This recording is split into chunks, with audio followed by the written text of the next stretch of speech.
Okay, Algebra 1. I am on page 630. This is example 4. And here we have a fraction that is within a radical symbol, okay? Fraction inside of a radical. So the first thing I want to do is to see if we can simplify the fraction, if we can reduce the fraction, okay? And it looks like both these numbers are divisible by 5. So I think we can just rewrite the problem. 35 divided by 5 is 7, and 15 divided by 5 is 3. Right? So all we've done so far is just simplify our fraction by reducing. Now, I want to make sure that you guys are aware as we start here that the radical, if there's a fraction inside a radical, the symbol goes to both the top and the bottom. It goes to both the numerator and the denominator. So that's what we will do next. We will put a radical 7 on top and a radical 3 on bottom, like this. Okay, because the symbol is going to both numbers. Now, there's a thing in math that says, we can't leave a radical symbol in the denominator. We can't leave the square root on the bottom. So we have to move it, okay? And the opposite of doing the square root would be to square it. But the problem is that if we squared it, these numbers are different, okay? So we have to be very careful how we square it. And I'm going to show you that squaring, or I want to remind you that squaring is just timesing something by itself. So I want to square this radical 3 by timesing it by itself, okay?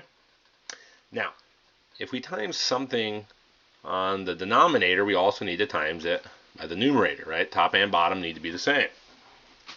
So we know how to times, right? We do inside, inside, outside, outside. So these are both inside. So square root of 3 times square root of 3 is square root of 9.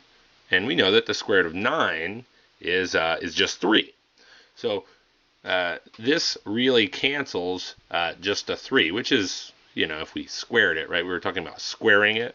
If we were to square this, the square and the square root cancel, right? And we'd just be left with 3. Okay. Over here, though, I've got radical 7 times radical 3, which is radical 21, right? We times insides.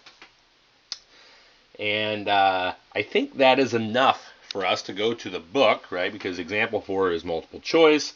And radical 21 over 3 is option B. Okay, so this was B. I want to try the guided practice at the bottom there of number 4 too. So it says, this time we got a y in there. This is 6y over radical 12. And it's written differently, right? It's written differently. Look, before we had one radical symbol. Here we have two radical symbols, which we know is the same, right? That's what we did here. We had 7 over 3, and it's radical 7 over radical 3, just like that. Okay? So we're already, at this step here. Okay, we're at this step. So what we need to do, okay, is we need to move this radical 12. Oops, I don't want that equal sign there. We want to move the radical 12 just like we did. We times it by radical 3 up here. Remember, we squared it. So we'll times radical 12 here, and we'll times it up there as well. Okay, so what is 12 times 12? Well, it's 144, or sorry, 144. And we know that the square root of 144 is 12. Remember, you're probably seeing a pattern here that when we square something, when we square a radical, it's just the number inside. So this is equal to 12 on the bottom. Now, up here, okay, we have a 6 times the 12, right? The two inside numbers, 6 times 12 should be 72. So I got square root of 72y, right? The y is inside the radical. Now, we have a difference between the first problem, which was 21, and the second problem, 72. Hopefully you realize that 21 was simplified and 72 is not. So we're going to look for a perfect square that can go into 72. And we want the largest perfect square. So let's start and work backwards. 72 divided by 64 is a decimal. 72 divided by 49 is a decimal. 72 divided by 36. There we go. That's the winner. Okay. So there's multiple ones that can go in there. 4 can go in there. But 36 times 2, right? 36 times 2 gives us what we're looking for. Okay. It gives us the 72. 36 is perfect. Remember that from yesterday and the day before. Now, I'm going to bring my work down here because I'm running out of space over here, right? When we have a radical, right, each of the numbers gets one, okay? Each of the numbers get one. So I'm going to say radical 36 times radical 2 times radical y, right? Each of them get theirs, okay? We're going to put it over 12, right? That was our denominator from up here. All right, so we know what the square root of 36 is. It is 6, and since the 2 and the y, right, we did variables yesterday, since the 2 is simplified and the y, remember they can only come out in pairs, they're both going to stay in the radical, and I'm going to leave it as 2y. Okay, we just put it back in the same radical. You could have just left them up here as 1. It doesn't matter if you do it separately or not there. And this is over 12. Okay.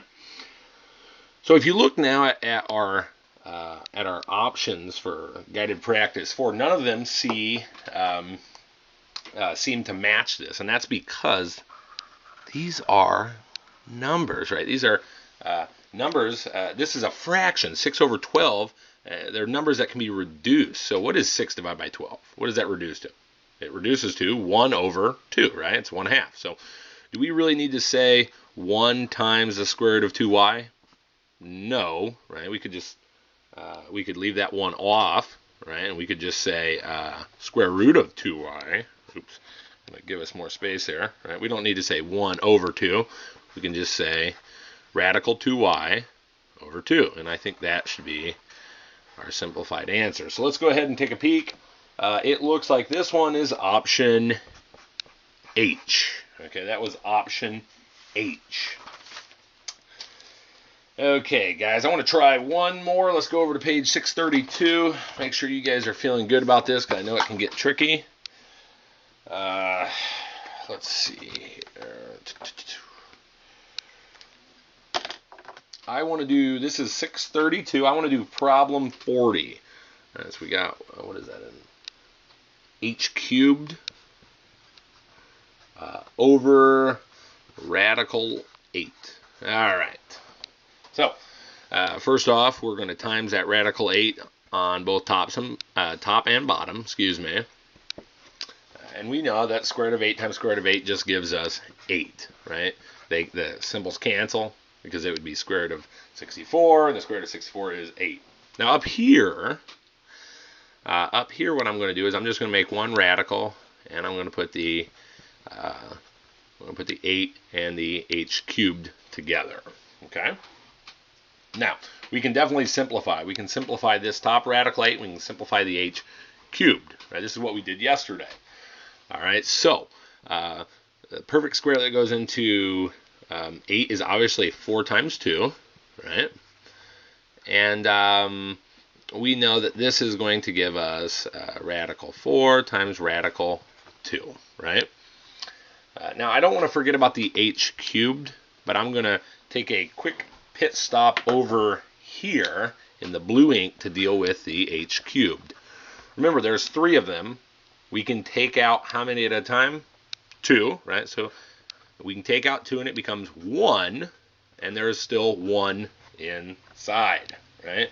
We took 2 of them out and it became 1h outside, right? Taking them out in pairs. So remember, we also have this from the 8, right? So we've got the h's here, and we've got this over here as well. What is the square root of 4? It's 2. So I got 2, and I have an h outside, right? I took a 2 out, and I took an h out. So I've got 2h, and inside I still have a 2. I have an h, so a 2 and an h will stay inside as well. It's going to go all over this 8, okay? It's going to go all over the 8. Now, if you remember I'm going to come over here to the first paper that I had. Remember when we simplified, we didn't simplify inside the radical with the denominator. We did the two numbers outside and we simplified it to 1 over 2, right? So 6 over 12 reduced to 1 over 2. We're going to do the same thing here. We're not going to simplify the inside of the radical, this 2. We're going to do this 2 and this 8. So 2 over 8 reduced to 1 over 4. I'm going to say 1 times h is h. I have a 2h inside, and we said 2 divided by 8 was 4. So it looks like our answer is h radical 2h over 4. All right, guys.